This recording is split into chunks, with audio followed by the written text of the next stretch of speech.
સુરતના લિંબાયત વિસ્તારમાંથી માનવ તસ્કરીનો એક અત્યંત ગંભીર અને શરમજનક કિસ્સો સામે આવ્યો છે, જ્યાં ગરીબ શ્રમજીવી પરિવારની એક 14 વર્ષીય સગીર દીકરીને નશાકારક પદાર્થો આપીને માત્ર 10 દિવસના ટૂંકા ગાળામાં 2 વખત વેચી દેવામાં આવી હોવાનું અને તેના સાથે બળજબરીપૂર્વક લગ્ન કરાવવામાં આવ્યા હોવાનું સામે આવ્યું છે.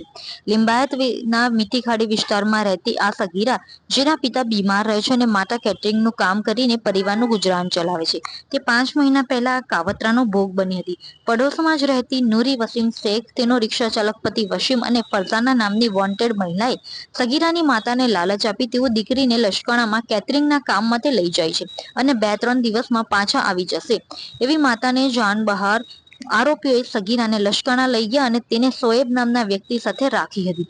અહીં આ ટોળકીએ સગીરાને સતત નશામાં રાખવા માટે દિવસમાં 2 થી 3 વખત કોરેક્સ સિરપ જેવી નશાકારક કફ સિરપ પીવડાવતી હતી, જેથી તે ભાનમાં ના રહી શકે. આ નશાની હાલતમાં જ આરોપીઓએ પ્રથમવાર તેના બળજબરીપૂર્વક નિકાહ શોએબ સાથે કરાવ્યા અને તે બદલ ₹50,000 લીધા હતા. આ સમય દરમિયાન સગીરા સાથે દુષ્કર્મ પણ આચરવામાં આવ્યું હતું. પ્રથમ લગ્નના માત્ર 10 દિવસ બાદ જ આ આરોપીઓએ ફરીથી માનવતા નેવે મૂકી. તેઓ સગીરાને મહારાષ્ટ્રના સોલાપુર લઈ ગયા અને ત્યાં લગ્નમાં કેટરિંગનું કામ હોવાનું જણાવ્યું.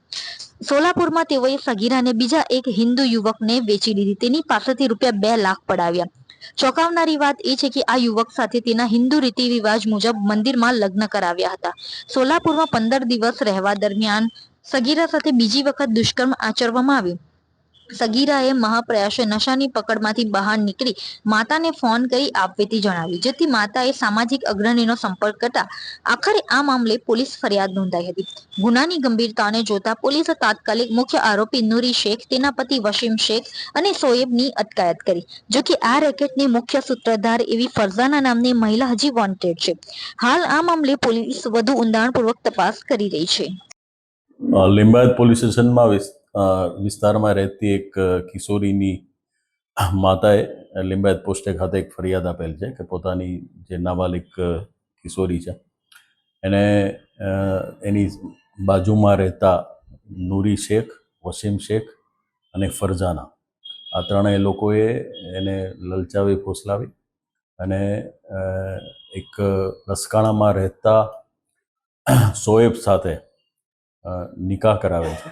અહીં શોએબના ઘરે લસકાણા ખાતે નિકાહ કરવામાં આવેલ અને શોએબ પણ આ લોકો જાણતા હોવા છતાં કે નાબાલિગ છે, છતાં એની સાથે ત્યાં 3 દિવસ આ કિશોરીને રાખેલ છે અને ત્યાંથી પછી ફરીવાર આ લોકો જે આરોપીઓ છે એને ત્યાંથી લઈ અને મહારાષ્ટ્રના સોલાપુર ખાતે અને ફરીવાર એક વ્યક્તિ સાથે લગ્ન કરાવેલ હોવાની હકીકત ફરિયાદમાં જણાવેલ છે.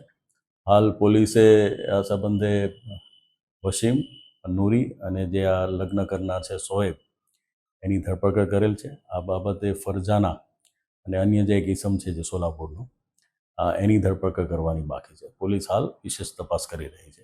આ બાબતે બળાત્કાર અને પોક્સોની કલમો લગાવી અને ગુનો રજીસ્ટર કરવામાં આવેલ છે.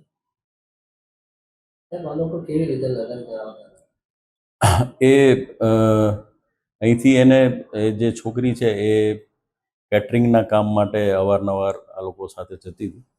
એ દરમિયાન એ લોકોએ છોકરીને ડરાવી, ધમકાવી, લલચાવી અને આ જે છે શોએબ લસકાણા ખાતે એના ઘરે લઈ ગયેલા અને ત્યાં એમની ધાર્મિક વિધિ પ્રમાણે એના મેરેજ કરાવેલા એવું હાલ જણાય આવે છે.